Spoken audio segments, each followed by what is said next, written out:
ஹல்லேலூயா. நம்முடைய கர்த்தராகிய இயேசு கிறிஸ்துவின் நாமத்தில் உங்கள் யாவரையும் வாழ்த்துகிறேன். நல்லா இருக்கீங்களா? தேவனுடைய கிருபையினால மகிழ்ச்சியா இருக்கீங்களா? தினந்தோறும் தேவனுடைய வசனங்களை உங்ககிட்ட நாங்கள் கொண்டு வந்துகிட்டு இருக்கிறோம். தேவனுடைய வசனங்களை கேட்டு அதை உங்களுடைய இருதயத்தில் ஏற்றுக்கிட்டு நீங்கள் உங்களுடைய வாழ்க்கையை சரி பண்ணி நடந்துக்கிறீங்களா? உங்களுக்கு வர பிரச்சனைகள்ல இருந்து சமாதானமும் உங்களுக்கு இருக்கிற கவலைகளுக்கும் வேதனைகளுக்கும் ஆதரவு தேவனுடைய வசனங்களை மட்டும்தான் கிடைக்கும். இது வெறும் பேச்சுக்கு சொல்லலைங்க, அல்லது மனிதனோட வார்த்தை இல்லைங்க. பரிசுத்த வேதாகமத்தில் இருக்கிற தேவனுடைய வாக்கு தத்தங்களை தான் உங்களுக்கு சொல்லிக்கிட்டு இருக்கோம்.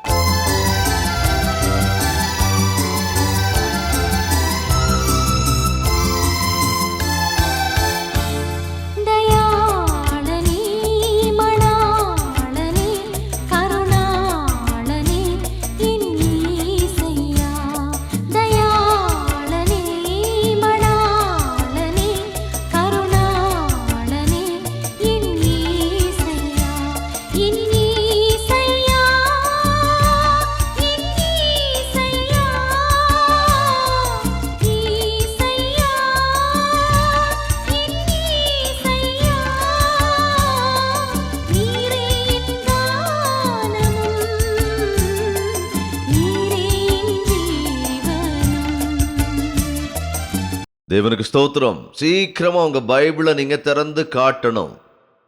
இது என் தேவனுடைய வார்த்தை. இந்த வார்த்தை என்னை சுகப்படுத்தும்.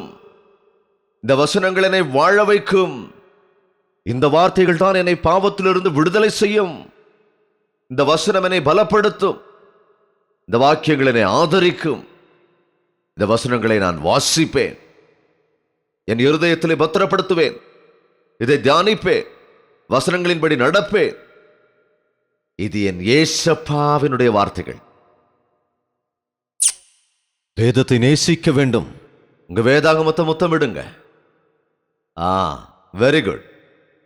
ஒரு கிறிஸ்தவனுடைய கைகளில் இருக்க வேண்டிய ஒரு பெரிய பொக்கிஷம் வேதாகமம். 2 ராஜாக்களின் புஸ்தகம் 6வது அதிகாரம். முதலில் சில வசனங்களை நான் வாசிக்கிறேன். பைபிள் வச்சிருக்கிறவங்க எடுத்து பாருங்க, கவனிங்க. தீர்க்கதரிசிகளின் புத்திரர் எலிசாவை நோக்கி, இதோ நாங்கள் உம்முடன் குடியிருக்கிற இந்த இடம் எங்களுக்கு நெருக்கமாயிருக்கிறது. நாங்கள் யோர்தான் மட்டும் போய் அவ்விடத்தில் ஒவ்வொருவரும் ஒவ்வொரு உத்தரத்தை வெட்டி குடியிருக்க அங்கே எங்களுக்கு ஒரு இடத்தை உண்டாக்குவோம் என்றார்கள். அதற்கு அவன் போங்கள் என்றான். அவர்களில் ஒருவன், நீர் தயவு செய்து உமது அடியாரோடே கூட வரவேண்டும் என்றான். அதற்கு அவன், நான் வருகிறேன் என்று சொல்லி அவர்களோடே கூட போனான். அவர்கள் யோர்தான் நதியருகே வந்தபோது மரங்களை வெட்டினார்கள். ஒருவன் ஒரு உத்திரத்தை வெட்டி விழுத்துகையில் கோடரி தண்ணீரில் விழுந்தது. அவன், ஐயோ என் ஆண்டவனே, அது இரவலாக வாங்கப்பட்டதே என்று கூவினான். தேவனுடைய மனுஷன் அது எங்கே விழுந்தது என்று கேட்டான். அவன் அந்த இடத்தை காண்பித்த போது ஒரு கொம்பை வெட்டி அதை அங்கே எரிந்து அந்த இரும்பை மிதக்க பண்ணி அதை எடுத்துக்கொள் என்றான். அப்படியே அவன் தன் கையை நீட்டி அதை எடுத்துக்கொண்டான். இங்கே ஒரு உவமை இருக்கிறது. பழைய ஏற்பாட்டை இன்று அநேகர் பிரசங்கிப்பது இல்லை. எப்போதுமே புதிய ஏற்பாடு, பரிசுத்த ஆவியானவர் செய்த காரியங்கள், அதை மாத்திரமே பிரசங்கிக்கின்றார்கள். பழைய ஏற்பாடை விட்டுவிடக் கூடாது. பழைய ஏற்பாடு நிறைவேறி இருக்கிறது. நியாயப்பிரமாணங்களை அழிக்க அல்ல, அதை நிறைவேற்றவே வந்திருக்கிறேன் என்று ஏசப்பா சொன்னார். எவ்வளவோ பாடங்கள் இருக்கின்றன. அன்று இஸ்ரவேல் ஜனங்களுக்கு நேர்ந்த சம்பவங்கள், அவற்றை இப்பொழுது இருக்கிற நாம் கற்றுக்கொண்டு நாம் விழுந்து விடாமல் இருப்பதற்கு அவை நமக்காக திருஷ்டாந்தமாக எழுதப்பட்டவை என்று கொரிந்தியர்கிற நிருபத்திலே நாம் பார்க்கிறோம். இங்கு ஒரு சம்பவம் உண்டு. பழைய ஏற்பாட்டிலே அநேக பிரசங்கிமார் இருந்தார்கள். அப்படி இருந்தவர்களில் ஒரு பெரிய பிரசங்கி எலிசா. பிரசங்கம் பண்றவங்கன்னா யாரு? தேவன் சொன்னதை மனிதர்களுக்கு சொல்பவர்கள், தேவன் சொல்ல சொன்னதை சொல்லக்கூடியவர்கள், தேவன் சொன்னதை கேளுங்கள் என்று தேவன் என்ன சொன்னாரோ அதை சொல்லுகிறவர்கள். அது மாத்திரமல்ல, மனிதனுடைய வேதனையையும் மனிதனுடைய நிலைமையையும் தேவனிடத்திலே சொல்கிறவர்கள், தேவ சந்நிதியில் அமர்ந்து விண்ணப்பம் செய்கிறவர்கள். தேவனுடைய வார்த்தைகளை மனிதனுக்கு சொல்ல வேண்டும், மனிதனின் வேதனைகளை தேவனுக்கு சொல்ல வேண்டும். அதுதான் ஊழியம். தேவன் அந்த சந்தர்ப்பங்களில் தன்னுடைய இருதயத்தில் உள்ள பாரங்களை, தன்னுடைய உத்தேசங்களை, தன்னுடைய சித்தங்களை மனிதருக்கு தெரியப்படுத்துவதற்காக பிரசங்கிகளை உருவாக்கினார், பயன்படுத்தினார். இன்றும் கூட ஊழியக்காரர்கள், பிரசங்கிமார்கள் இருக்கிறார்கள். ஆனால் அவர்கள் கள்ளப்போதகர்களா, நல்ல போதகர்களா என்று தெரிந்து கொள்ள வேண்டும். அந்த நாட்களிலும் தேவனால் அழைக்கப்பட்ட பிரசங்கியார் இருந்தார்கள், சொந்தமாக வந்தவர்களும் இருந்தார்கள், கள்ள தீர்க்கதரிசிகளும் இருந்தார்கள். அவர்களை பற்றித்தான் தேவன் சொல்லுகிறார், நான் அவர்களை அனுப்பவில்லை, நான் அவர்களிடம் சொல்லவும் இல்லை, நாம் அறிந்து கொள்ள வேண்டும். ஆனால் எலிசா, நோ டவுட், பொய் கிடையாது, சந்தேகமே கிடையாது, அவன் தேவனால் அழைக்கப்பட்ட தீர்க்கதரிசி. பணத்திற்காக சேவை செய்கிறவன் அல்ல. எலிசா 12 ஏர் கலப்பையை வைத்து உழவு செய்தவர். 12 உழவு கலப்பையை வைத்து உழவு செய்த அவ்வளவு பெரிய ஒரு பணக்காரன். 12 ஏர் கலப்பை அப்படின்னு சொன்னா இன்னைக்கு 12 டிராக்டர். கவனிங்க, 12 ஏர் கலப்பையை வைத்து பூமியை உழவு செய்த சாதாரண விஷயம் இல்லைங்க, பெரிய பணக்காரன். ஆனா எலியா வந்து தேவன் சொல்றாரு, எலிசாவின் மீது உன் சால்வையை போடு, உனக்கு பதிலா அவன் வந்து சேவை செய்யட்டும் அப்படின்னு சொன்ன உடனே எலியா தன் சால்வையை எடுத்து எலியா மீது போட்ட உடனே தன்னுடைய உழவு தொழிலை விட்டாச்சு, தன்னுடைய ஆஸ்திகளை விட்டுட்டு, தாய் தகப்பனை விட்டுட்டு எலியாவுக்கு பின்னால தேவனுடைய ஊழியனா போயாச்சு. தேவனோட சேவகரா வர்றது பணத்துக்காக இல்லைங்க, பெருமைக்காக இல்லைங்க. தேவன் அழைக்கும் பொழுது அந்த நாட்கள்ல யோவான், யாக்கோபு தேவன் அழைத்த உடனே அவங்க சொந்த காரியங்களை எல்லாத்தையும் விட்டுட்டு உடனே வந்துட்டாங்க ஊழியத்துக்கு. அது மட்டும் இல்லை, தானியங்களை கொண்டு வந்து சமையல் செய்து எருதுகளெல்லாம் பலி கொடுத்து ஊர்ல எல்லாரையும் அழைச்சு விருந்து வச்சு ஊழியத்துக்கு போறேன்னு சொன்னாங்களே, ஏதோ கல்யாணத்துக்கு போற மாதிரி. பாருங்க, தேவனுக்கு சேவை செய்யறதுன்னா இன்னைக்கு கஷ்டத்தோட வர்றாங்க அநேகர். ஆனா சந்தோஷமா, ஆனந்தமா தேவனுக்காக தன்னுடைய எல்லாவற்றையும் விட்டு விட்டு வந்த எலிசா வந்ததும் தீர்க்கதரிசி ஆயிடல. எலியா இருக்கிற வரைக்கும் அவர் பின்னாடி தான் சுத்திக்கிட்டு இருந்தாரு. அவருடைய பொருட்களை எடுத்துக்கிட்டு போவாரு, அவர் சாப்பிட்ட பிரார்த்தனைகளை கழுவாரு, அவர் கால் அமைக்கி விடுவாரு, அவர் வஸ்திரங்களை துவைச்சாரு, அவருக்கு துணையா அவரோட இருந்து எல்லா வேலைகளையும் செஞ்சாரு. ஆனால் எலியா அவனிடத்தில் உனக்கு என்ன வேண்டும் கேளுன்ற போது, உம்மிடத்தில் உள்ள ஆவியின் வரம் எனக்கு இரட்டிப்பாய் வேண்டும் என்று கேட்டான். சர்ச்சு வேணும்னு கேட்கல, பணம் வேணும்னு கேட்கல, வேற எதுவும் வேணும்னு கேட்கல, அவரோட ஆவியின் வரத்தை கேட்டார். அந்த ராஜா இப்ப கேட்கிறாரு, என்னப்பா எலியா போயிட்டாரு, வேற யாராவது தீர்க்கதரிசி இருக்காங்களா அப்படின்னு கேட்டப்போ எலியாவின் கைகளுக்கு தண்ணீர் வார்த்த எலிசா இங்கே இருக்கிறா. அதாவது எலியாவுக்கு சேவை செய்த எலிசா, ஆனா தீர்க்கதரிசியா தயாராயிட்டாரு. அவருக்கும் சீடர்கள் இருந்தாங்க. அவங்க சீஷர்கள் ஒரு நாள் அவங்க இருந்த ஆசிரமத்துல இங்க நடந்த சம்பவம் என்னன்னா, அவங்க எல்லாரும் ஒரு சின்ன ஆசிரமத்துல இருந்தாங்க. ஒரு சிஷ்யன் அவர்கிட்ட வந்து, ஐயா, சீஷர்கள் நம்ம கிட்ட அதிகமாயிட்டாங்க, அதனால இந்த இடம் நமக்கு பத்தாது, நம்ம அங்க அப்படியே அந்த தோட்டத்துக்கு போய் நம்ம ஆட்களுக்கு ஏற்றவாறு ஒரு குடிசையோ ஒரு கூடாரமோ போட்டுக்கலாம், நம்ம இருக்கிற இடத்த கொஞ்சம் பெருசாக்கிக்கலாம் அப்படின்னு கேட்டாராம். இப்பெல்லாம் சர்ச்சில் இடம் பத்தலைங்க. சர்ச்சில் இடம் பத்தலையா இல்லை சர்ச்சே காலியா இருக்கா? அப்படியும் இருக்கு, இப்படியும் இருக்கு. போன வருஷம் நான் இங்கிலாந்து தேசத்துக்கு போயிருந்தேன். அங்கே இருக்கிற நம்ம ஊரை சேர்ந்தவங்க என்னை கூப்பிட்டுருந்தாங்க. நம்ம ஆளுங்க தான். அங்கிருந்து சில இங்கிலீஷ் சர்ச்சஸில் கூட கூப்பிட்டுருந்தாங்க. ரொம்ப பெரிய பெரிய சர்ச், எவ்வளோ அழகாக இருக்கும் தெரியுமா? ரொம்ப பிரம்மாண்டமாக இருந்தது, பெரிய பெரிய கத்தீட்ரல்ஸ், எவ்வளவோ நல்லா நல்லா இருந்தது. ஆனால் 20 பேர் தான் இருந்தாங்க. அந்த 20 பேரும் யார் தெரியுங்களா? ரொம்ப ரொம்ப ரொம்ப ரொம்ப வயசானவங்க. வாலிபர்களை யாருமே பார்க்க முடியல. பாருங்க, எனக்கு ரொம்ப ஆச்சரியமா இருந்தது. இங்கிலாந்து தேசத்திலிருந்து பெரிய பெரிய பிரசங்கமார் இங்கே வந்திருக்காங்க. ரொம்ப பக்தி நிறைஞ்ச தேசம்னு சொல்லப்படுது. ஆனால் அங்கிருந்த சர்ச்சஸ் எல்லாம் காலியாக கிடக்குது. ஒரு சர்ச்சை மசூதிக்கு வித்துட்டாங்க, இன்னொரு சர்ச்சை பாருக்கு வித்துட்டாங்க. சர்ச்சு பார்னதுக்கு பேரு. எவ்வளவோ மோசம் பாருங்க. அப்படி அந்த சர்ச்சஸ் எல்லாம் இப்போ கிளப்பா மாறி போச்சு, பப்பா மாறி போச்சு, பாரா மது அருந்துற இடமா மாறி போச்சு. பாருங்க, எவ்வளவு வருத்தமான ஒரு விஷயம். நம்ம நாட்டில் கூட அந்த மாதிரி மிஷினரிகள் அந்த காலத்தில் வந்து பெரிய பெரிய சர்ச்சஸ் கட்டியிருக்காங்க. இன்னைக்கு அதுக்கு சுண்ணாம்பு அடிக்கிறது கூட வழியில் நம்மக்கிட்ட. ஆனால் நம்முடைய ஆலயத்தை நாமளே கட்டிக்கணும். சென்னையில் எங்களுக்கு ஒரு சின்ன சர்ச் இருக்குங்க, நாங்களே கட்டிக்கிட்டோம். முதல்ல சாதாரணமாக ஒரு ஷெட்டு தான் போட்டோம். சர்ச்சு கட்ட வேண்டாம் நினைச்சிருக்கிற நேரத்தில் கொஞ்ச நாள்லயே ஷெட்டு சரிஞ்சு போயிடுச்சு. எங்கே உட்கார்றது? அந்த மண்ணிலேயே அப்படியே உட்காந்து பிரார்த்தனை பண்ணோம். சபையை சேர்ந்தவங்க எல்லாரும் சேர்ந்து 3வது நாள்லயே அஸ்திபாரம் போட்டு சபையில் இருக்கிற மேஸ்திரி, எலக்ட்ரீஷியன்ஸ், கார்பெண்டர்ஸ், எல்லாரும் இளவயதினர், சாஃப்ட்வேர் என்ஜினியர்ஸ், மொத்தம் எல்லாம் நாங்களே மண்ணை தூக்கி கல்லை தூக்கி எல்லாத்தையும் நாங்களே எங்களுக்கு செஞ்சுக்கிட்டோம். எப்பவுமே அடுத்தவங்களை எதிர்பார்க்காதீங்க. நீ உண்மையான ஒரு கிறிஸ்தவனா இருந்தா நீ உன்னுடைய சொந்த காலில் தான் நிற்கணும். நாம எப்போதுமே நம்ம காலில் தான் நிற்போம். இது பழமொழி சொன்னேன். நம்ம காலில் நாம நிற்கணும் அப்படிங்கிறது நம்ம எல்லாரும் சொல்றது தான்.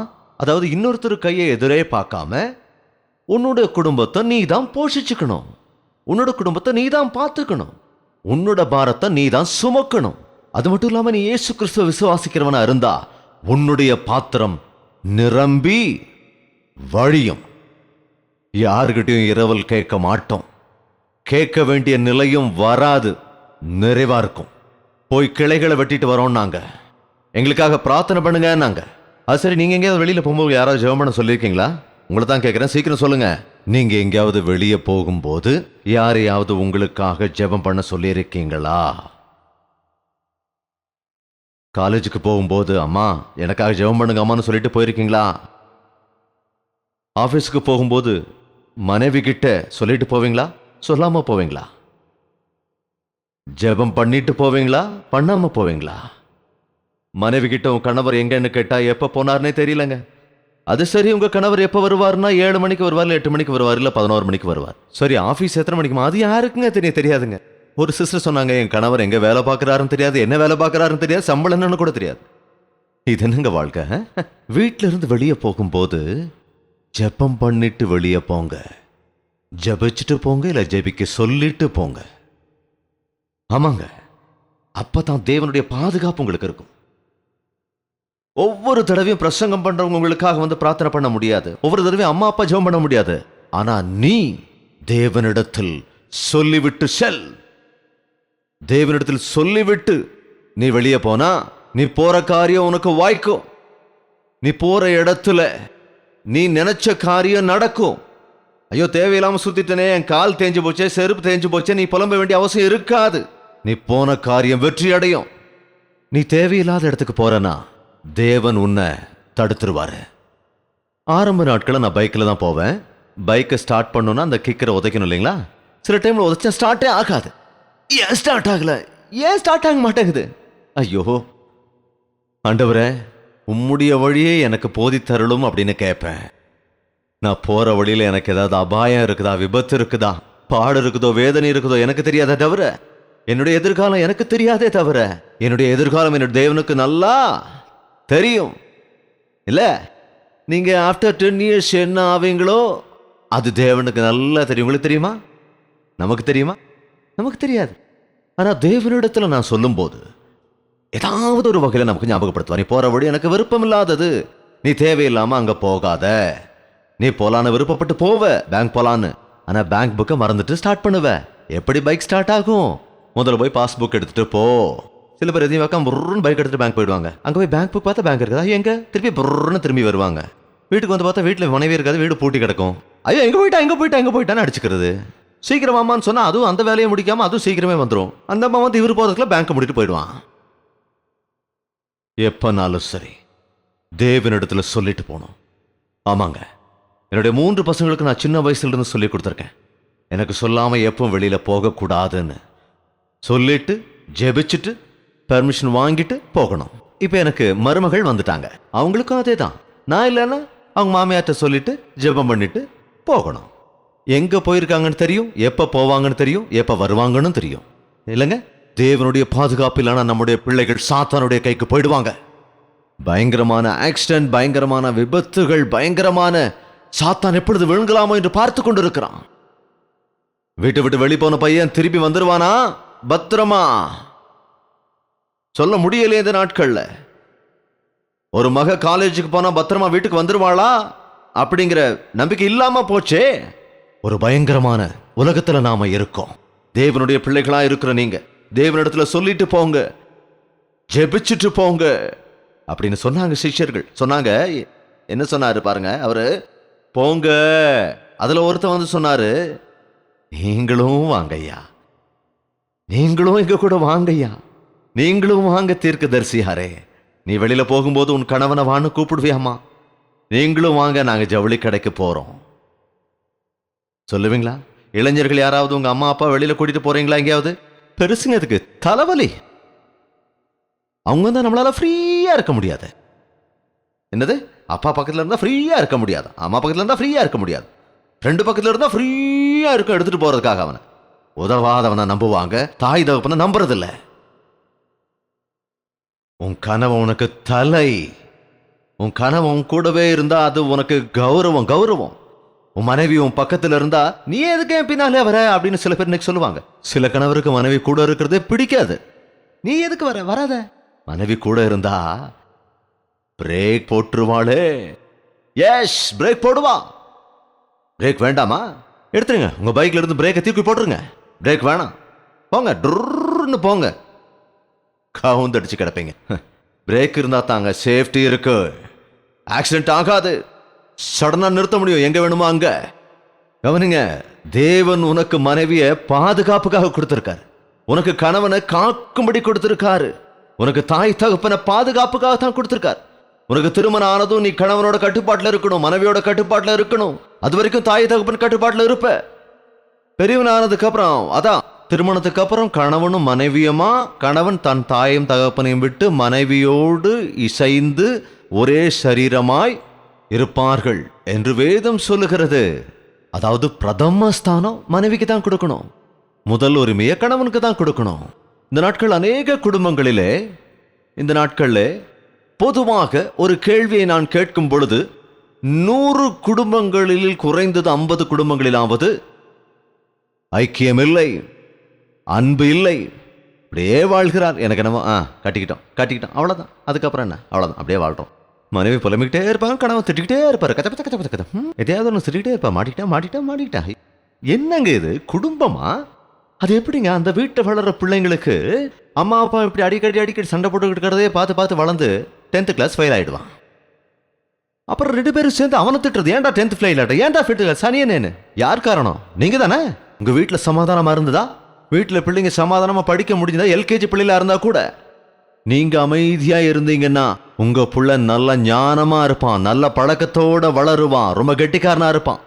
இன்று அநேக குடும்பங்கள்ல ஒற்றுமை இல்லை, அன்பு இல்லை, அரவணைப்பு இல்லை, அக்கௌண்டபிலிட்டி இல்லை. ஒருத்தருக்கு ஒருத்தர் பொறுப்போட இருக்கணுங்க, ஒருத்தருக்கு ஒருத்தர் கணக்கு கொடுக்கணும், ஒருத்தருக்கு ஒருத்தர் கேட்கிற கேள்விகளுக்கு சரியான பதில்கள் சொல்லணும்.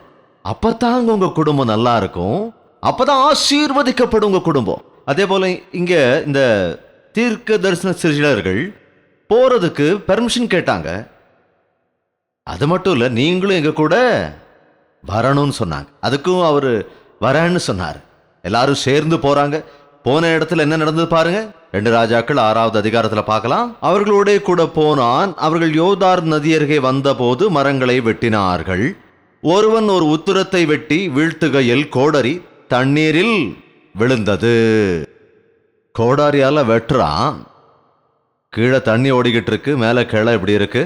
அந்த கிளை மேலே ஏறி கோடாரியால வெட்டிக்கிட்டு இருக்கும் போதே உத்திரம் விழுறதுக்கு பதிலா என்ன விழுந்தது?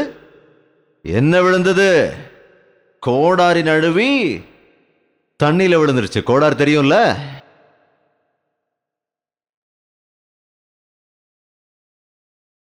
நம் தலைகளை தாழ்த்தலாம், ஜெபிக்க போகிறோம். நாம் எழுந்து நின்று தேவனுடைய சன்னிதானத்திலே நாம் நம்மை தாழ்த்தி ஒப்பு கொடுக்கலாம். வாயை திறந்து நாம் ஒவ்வொருவரும் ஒரு சிறிய ஜெபத்தை ஏறெடுக்கலாம். கரங்களை வானத்துக்கு நேராய் உயர்த்தி, தேவனே எம்மை எழும்பச் செய்யுமையா. குடிபோதையிலே நான் அடிமையாகி விட்டேனே, கெட்ட பழக்கங்களை அடிமையாயிட்டேனே, பிற பெண் ஆசையில நான் விழுந்து கிடக்கிறேனே, குடும்பத்தை நிர்மூலமாக்கி விட்டேனே, கடன்ல கிடக்கிறேனே, தேவையில்லாம ஏமாந்து நஷ்டமாயிட்டேனே, நான் விழுந்து விட்டேனே. வாய் திறந்த எல்லாரும் ஜெபிக்கலாமா? தேவனோடு பேசுங்க. விழுந்துட்டையா, படி தவறிட்டையா, நலிஞ்சு போயிருக்கிறேன், என்னால எதுவுமே செய்ய முடியல, செத்து போலான்னு கூட தோணுதே, மரணம் தான் இதுக்கு தீர்வு நினைச்சுக்கிட்டு இருக்கேனே, இனி எனக்கு எந்த ஆதாரமும் இல்லைன்னு தோணுதே. என்னை எழும்ப செய்வீரா? என்னால எழுந்து நிற்க முடியுமா? நான் மறுபடியும் உடைய சாட்சியா வாழ முடியுமா? நான் இழந்து போற எல்லாத்தையும் மறுபடியும் பெற முடியுமா? ஆண்டவர்கிட்ட கேளுங்க. உன்னை காப்பாற்றுவேன், உன்னை விடுவிப்பேன், உன்னை ரட்சிப்பேன், உன்னை கரம் பிடித்து நடத்துவேன் என்று ஏசப்பா உனக்காக இப்போது வாக்கு கொடுக்கிறார். நீ எதற்காக பயப்படுகிறாய்? எதற்கு உனக்கு திகில்? ஏன் கலங்குகிறாய்? ஏசப்பாவை நம்பு, ஏசப்பாவை விசுவாசி. உன்னை அவருடைய கரங்களில் ஒப்படைத்து விடு. உன் காரியங்கள் எல்லாவற்றையும் அவர் பார்த்துக் கொள்வார். உன்னுடைய கவலைகள் எல்லாம் அவருக்கு தெரியும். நொடிப்படுதல் அதை அவரால் தீர்க்க முடியும். தேவனிடத்துல சொல்லலாம், பரிசுத்தமும் பிரியமும் நிறைந்த தகப்பனே, ஒரே தடவை உன் பிள்ளைகளை பாருங்க அப்பா. ஐயோ, நான் விழுந்து விட்டேனே. ஐயோ, நான் விபச்சாரத்தில் விழுந்து விட்டேனே. ஐயோ, நான் என் கன்னித்தன்மையை இழந்து விட்டேனே. ஐயோ, நான் பாவ இச்சைகளுக்கு அடிமையாகி விட்டேனே. யார் இப்படி சன்னிதில் கண்ணீர் விட்டு கேட்கிறார்களோ அவங்கள மன்னிங்க ராஜா. அவங்கள எழுந்து நிற்க வைங்க அப்பா. உம்முடைய ரத்தத்தால கழுவுங்க, நல்லா கழுவி பரிசுத்தப்படுத்துங்க ராஜா. தகப்பனே, பரிசுத்தவான்களாக நீர் மாற்றுங்க ராஜா. குடிபோதைக்கு அடிமையாயிட்டேனே. குடிப்பழக்கத்தால கடல்ல மூழ்கி கிடக்கிறேனே. என் குடும்பம் மொத்தமும் சின்னாபின்னமாயிடுச்சே. என் குடும்பம் இனி கரையேறுமா? என் கணவன் மாறுவாரா? என் பிள்ளைகள் யோக்கியவான்கள் ஆவாங்களா அப்படின்னு அந்த தாய் கேட்கிறாளோ அந்த தாய் நிதயத்தை பாருங்கப்பா. அவர்களை நீர் எழுப்புங்க ராஜா. எவ்வளவு காலம் இப்படி ஒரு வாழ்க்கை நான் வாழ்ந்து கொண்டேன். ஏன் இந்த வாழ்க்கை எனக்கு புரியாம இருக்கிறேனே. ரொம்ப மோசமா கெட்டு போயிருக்கிறேனே. எல்லாரும் இந்த நேரத்தில் தடுத்து நிறுத்துங்க ராஜா. பாவங்களை தேடி ஓடுறவங்களை தடுத்து நிறுத்துங்கப்பா. உம்முடைய பக்கமாய் திரும்பி நான் பாவி என்று சொல்லும்படியாக உம்முடைய பரிசுத்த ஆவியை கிரியை செய்யுங்க ராஜா. ஐயா, நான் விழுந்து விட்டேனே அப்பா. என் வாழ்க்கை கெட்டு போய்விட்டதே.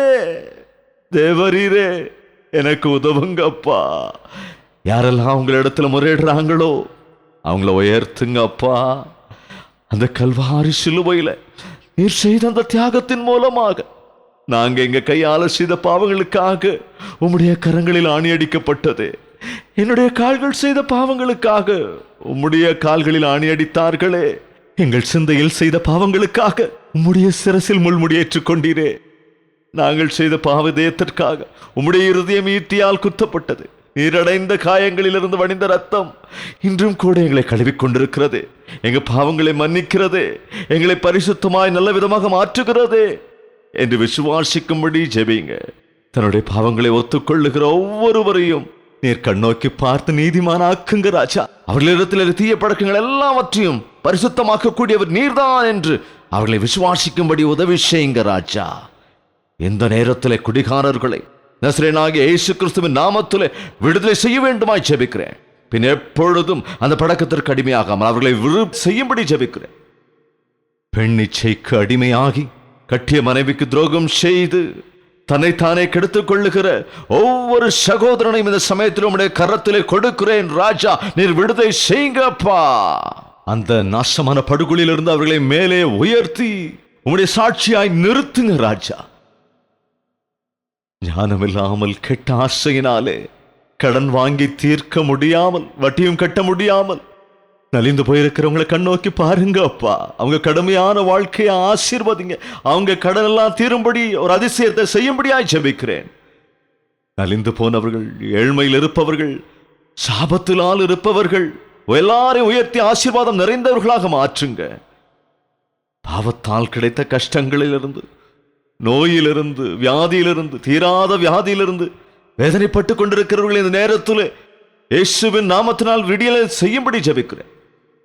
காமச்செயலுக்கு இடம் கொடுத்த எய்ட்ஸ் நோயால் கலங்கி நிற்கிற ஒவ்வொரு அந்த பிள்ளைகளையும் நசரேயனாகிய இயேசு கிறிஸ்துவின் நாமத்தினாலே விடுதலை செய்யும்படி ஜெபிக்கிறேன். அவர்கள் செய்த பாவங்களை உணர்ந்தவர்களாக நீர் தருகிற ஆசீர்வாதங்களை பெறும்படி உம்முடைய சாட்சியாய் வாழ்வதற்கு அவர்களுக்கு ஒரு வாய்ப்பு கொடுங்க. உம்முடைய ஆசீர்வாதத்தினாலே அது என்றென்றும் அவர்கள் வாழ்க்கை ஆசீர்வாதமாய் இருக்க கிருபை செய்யுங்க. ஒவ்வொரு சாபத்தையும் என்றோ நீர் விலக்கிவிட்ட எல்லா சாபத்தையும் இனி எங்களுடைய வாழ்க்கையில் சாபங்களே இல்லை. இந்த நேரத்தில் கிறிஸ்தவ குடும்பங்கள் இருக்கிற சாபங்களை நீர் நீக்க வேண்டுமாய் நசரேயனாகிய இயேசு கிறிஸ்துவின் நாமத்தில் விடுதலை செய்யும்படி ஜெபிக்கிறேன். இன்று முதல் நான் உங்களை ஆசீர்வதிக்கிறேன் என்று நீர் சொன்ன வார்த்தையை நிறைவேற்ற வேண்டும் ஜெபிக்கிறேன். மூடியிருக்கிற கர்ப்பங்களை திறங்கு ராஜா. கர்ப்ப பலன் இல்லையே என்று வேதனைப்படுகிற ஒவ்வொரு தம்பதிகளையும் உடைய கர்ப்ப பலனை தந்து அற்புதங்களை நடத்துங்க அப்பா. பிறந்த குழந்தைக்கு வியாதி இருக்கிறதே, பிறந்த குழந்தைக்கு அவயவங்களிலே குறை இருக்கிறதே, பிறந்த குழந்தை ஆரோக்கியமாக இல்லையே என்று கலங்குகிற ஒவ்வொரு தாய் தகப்பனையும் கருணை காட்டி அவர்களுடைய கண்ணீரை பார்த்து அவர்கள் தோஷங்களை நீக்கி பிள்ளைகளின் மேல் வராமல் அவர்கள் பாவங்கள் சிலுவையிலே போக்கினதினால் ஆண்டவரே அவர்களுக்கு கண்ணெடுத்து பார்த்து அந்த சிறிய குழந்தைகளை குணமாக்குங்க ராஜா. துஷ்ட சக்திகளிலிருந்து விடுதலை பெறுவதற்கும் நசரேயனாகிய இயேசு கிறிஸ்துவின் நாமத்தினால் ஜெபித்து கேட்கிறேன் ராஜா. பலரும் சாத்தானுடைய சேட்டையினாலே நலிந்து போயிருக்கிறார்கள், துடித்துக் கொண்டிருக்கிறார்கள், மோசம் போயிருக்கிறார்கள், நஷ்டமாயிருக்கிறார்கள். அப்படிப்பட்டவர்கள் இப்பொழுதே விடுதலை செய்ய வேண்டுமாய் ஜெபிக்கிறேன். எந்த மருந்தும் குணப்படுத்த முடியாத, எந்த வைத்தியனும் குணப்படுத்த முடியாத, எந்த ஒருவனும் உதவி செய்ய முடியாத எல்லா பிரச்சனைகளிலிருந்தும் எங்களை விடுவித்து ரட்சித்து குணப்படுத்தி தேவனுக்கு மகிமை உண்டாகும்படி உடைய ஆசீர்வாதங்களால் நிரப்ப வேண்டும் என்று இயேசு கிறிஸ்துவின் நாமத்தில் ஜெபிக்கிறேன் பிதாவே. நம்முடைய கர்த்தராகிய இயேசு கிறிஸ்துவினுடைய கிருபையும் பிதாவாகிய தேவனுடைய அன்பும் பரிசுத்த ஆவியானவருடைய அந்யோன்ய ஐக்கியமும் சந்தோஷமும் சமாதானமும் கூடி வந்திருக்கிற ஒவ்வொருவரோடும் இன்றும் என்றும் சதா காலங்களிலும் நீடித்து நிலைத்திருப்பதாக. ஆமென், ஆமென், ஆமென்.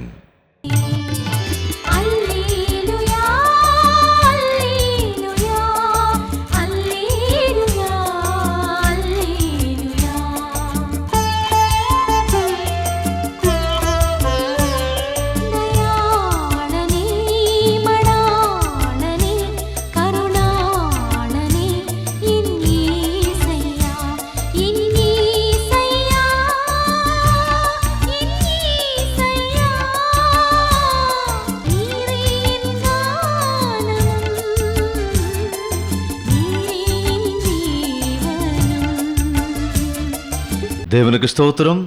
இயேசு கிறிஸ்து தாங்க உண்மையான தெய்வம். கூப்பிட்டா பேசுகிற தேவன், கேட்டால் கொடுக்கிற தேவன், கேள்வி கேட்டா பதில் சொல்லுகிற தேவன். இயேசுவின் நாமத்தில் ஜெபிச்சு பாருங்க. அவர் உங்க இருதயத்துக்குள்ள வரணும்னு, உங்களுக்கு சமாதானமும் சந்தோஷமும் தரணும்னு, உங்களை சத்திய பாதையில் நடத்தி வைக்கணும்னு ஆசைப்படுறவரா இருக்காரு. அதனாலதான் நீங்க உலங்கால தேவனுடைய சன்னிதியில பிரார்த்தனை பண்ணி பாருங்க. அற்புதங்கள் உங்க வாழ்க்கையில கண்டிப்பா நடக்கும். உங்களுக்காக நாங்களும் ஜெபிக்கணும்னு ஆசைப்பட்டீங்கன்னா உங்க பெயர், முகவரியை எங்களுக்கு தெரியப்படுத்துங்க. எங்க பிரார்த்தனை வீரர்கள் உங்க போன்ல எல்லாம் எடுத்து பிரார்த்தனை பண்றதுக்கு தயாரா இருக்காங்க. நீங்க பண்ற போன் கால் எல்லாமே எழுதி என்கிட்டயும் கொண்டு வந்து கொடுக்குறாங்க. நானும் உங்களுக்காக எப்பொழுதும் தவறாம ஜெபம் பண்ணிக்கிட்டே இருக்கேன். தேவன் கண்டிப்பா உங்களுக்கு ஜெயத்தை கொடுப்பார். நீங்களும் விசுவாசத்தோட ஜெபம் பண்ணணும். அப்பதான் அற்புதங்களை உங்க வாழ்க்கையில பார்க்க முடியும்.